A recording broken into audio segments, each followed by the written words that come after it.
Hello दोस्तों, स्वागत है आपका अपने चैनल जी के विद बडवाल में। दोस्तों ये क्लास आपकी साइंस की क्लास रहती है और डेली इसकी क्लास की जो टाइमिंग है वो है डेली सुबह को 10 बजे। ये क्लास आप आईसीएआर टेक्नीशियन जिसका भी एग्ज़ाम 2 में है, 2 मार्च को है, उसके लिए बहुत ज़्यादा बेनिफिशियल साबित होगी। और अगर आप किसी अदर एग्जाम की तैयारी कर रहे हैं, फॉर एग्जाम्पल एसएससी सीएचएसएल, तो भी आप इस क्लास को बेझिझक को लीजिएगा, आपके लिए बहुत ही ज़्यादा बेनिफिशियल साबित होगी।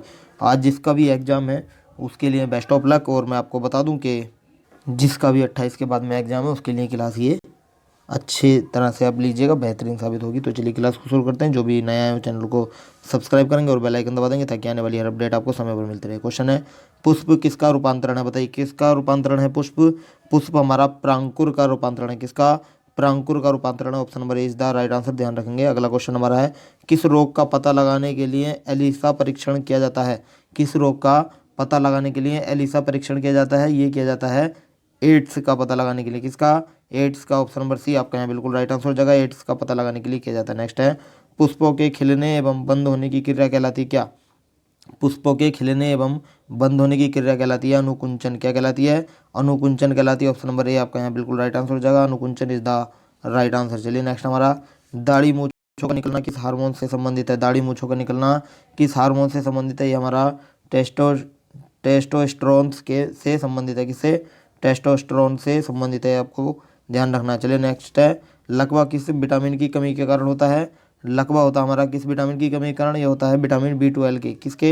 विटामिन B12 की कमी के कारण होता है लकवा। ऑप्शन नंबर सी आपका यहाँ बिल्कुल राइट आंसर हो जाएगा, विटामिन B12। नेक्स्ट है, किस विटामिन की कमी के कारण बाल झड़ते हैं? विटामिन B3 की कमी के कारण बाल झड़ते हैं। ऑप्शन नंबर ए आपका यहाँ बिल्कुल राइट आंसर हो जाएगा, vitamin B3 is the right answer. चलिए नेक्स्ट हमारा, लाल रक्त कण कहाँ उत्पन्न होते हैं? लाल रक्त कण कहाँ उत्पन्न होते हैं? ये उत्पन्न होते हैं अस्थि मज्जा में। कहाँ पर?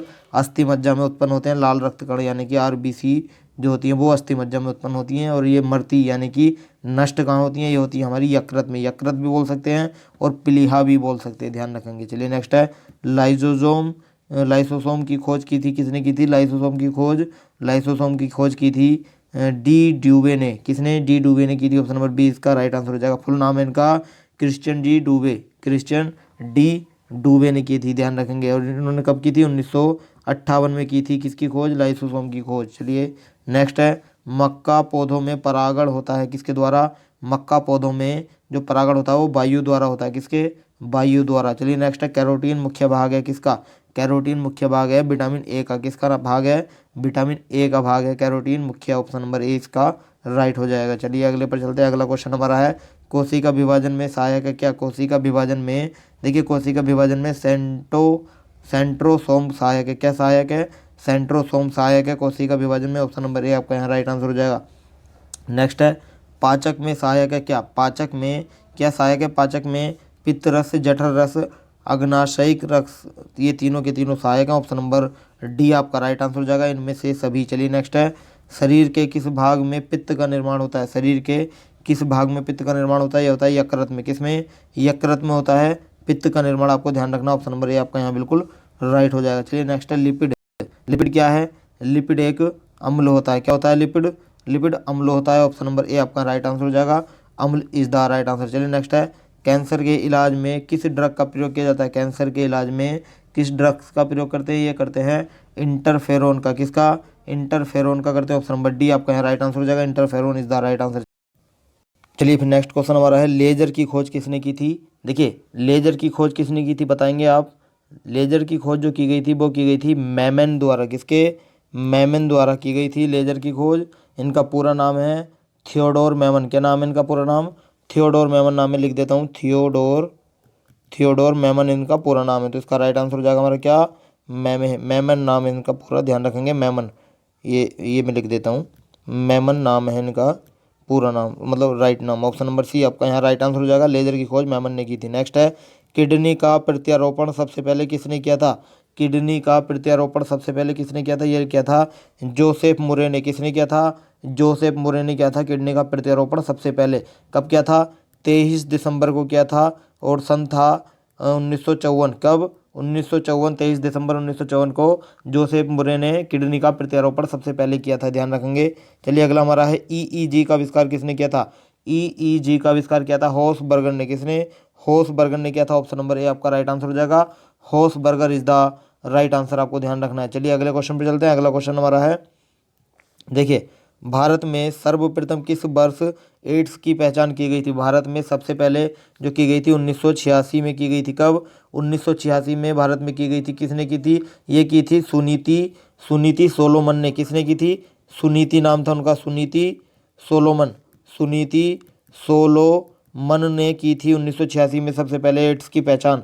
और अगर विश्व की पूछे तो 1981, विश्व में जो हुई थी एड्स की पहचान 1981 में हुई थी, और भारत में 1986 में हो गई थी। ध्यान रखेंगे। चलिए इसका राइट आंसर हो जाएगा हमारा ऑप्शन नंबर, इसका right answer option number D हो जाएगा आपका, ध्यान रखेंगे। चलिए नेक्स्ट है, भारत में चेचक का उन्मूलन कब हुआ? भारत में चेचक का उन्मूलन कब हुआ था, बताइए। देखिए, भारत में जो चेचक का उन्मूलन है वो हुआ था 1975 में। कब? 1975 में हुआ था चेचक का उन्मूलन, ये आपको ध्यान रखना है। और एक महत्वपूर्ण इसके अंदर है तो क्वेश्चन, वो हमारा चेचक का टीका किसने बनाया था? यानी कि चेचक के टीके का आविष्कार किसने किया था? वो क्या था? एडवर्ड जेनर ने। किसने? एडवर्ड जेनर ने। याद रखेंगे, नोट करते चलेंगे। एडवर्ड जेनर ने चेचक के टीके का आविष्कार किया था। कब किया था? 1796 में किया था। कब? 1796 में। और भारत में चेचक का उन्मूलन कब हुआ? 1975 में हुआ था। ये आपको ध्यान रखना है। चलिए अगले क्वेश्चन पर चलते हैं। अगला क्वेश्चन है, फ्लू किसके द्वारा होता है? फ्लू जो होता है हमारा किसके द्वारा होता है? फ्लू होता है हमारा विषाणु के द्वारा। किसके? विषाणु के द्वारा फ्लू होता है, आपको ध्यान रखना है। चलिए नेक्स्ट है, मनुष्य मस्तिष्क का सबसे बड़ा भाग है क्या?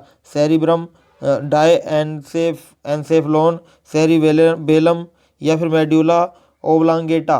क्या नाम है? मनुष्य मस्तिष्क का सबसे बड़ा जो भाग है वो है सेरेब्रम। क्या है? सेरेब्रम है, सेरिब्रम नहीं है, सेरेब्रम है। ध्यान रखेंगे, ऑप्शन नंबर ए आपका यहाँ राइट आंसर हो जाएगा। Cerebrum is the right answer. चलिए नेक्स्ट है, मांस, अंडा, दूध प्रमुख स्रोत है किसके? मांस, अंडा और दूध जो है प्रमुख स्रोत, ये किसके स्रोत हैं? ये प्रोटीन के प्रमुख स्रोत है। किसके? प्रोटीन के। ऑप्शन नंबर ए आपका यहाँ बिल्कुल राइट आंसर हो जाएगा। प्रोटीन के ये प्रमुख स्रोत हैं, ध्यान रखेंगे। चलिए नेक्स्ट है, मनुष्य के शरीर में पसलियों की संख्या होती है कितनी?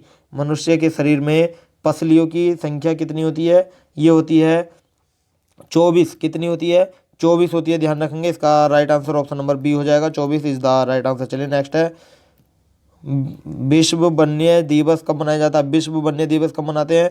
ये मनाते हैं 21 मार्च को। कब मनाते हैं? 21 मार्च को विश्व वन्य दिवस मनाया जाता है, आपको ध्यान रखना। चलिए आज का सेशन हमारा यहीं समाप्त होता है। आपको हमारी वीडियो कैसी लगी हमें कमेंट करें, और वीडियो अच्छी लगी तो लाइक करें, और चैनल को सब्सक्राइब भी कर लेंगे। और सब्सक्राइब करने के साथ साथ बेल आइकन दबा देंगे ताकि आने वाली हर अपडेट आपको समय पर मिलती रहे। तो चलिए फिर मिलते हैं नेक्स्ट टॉपिक के साथ। So thank you so much.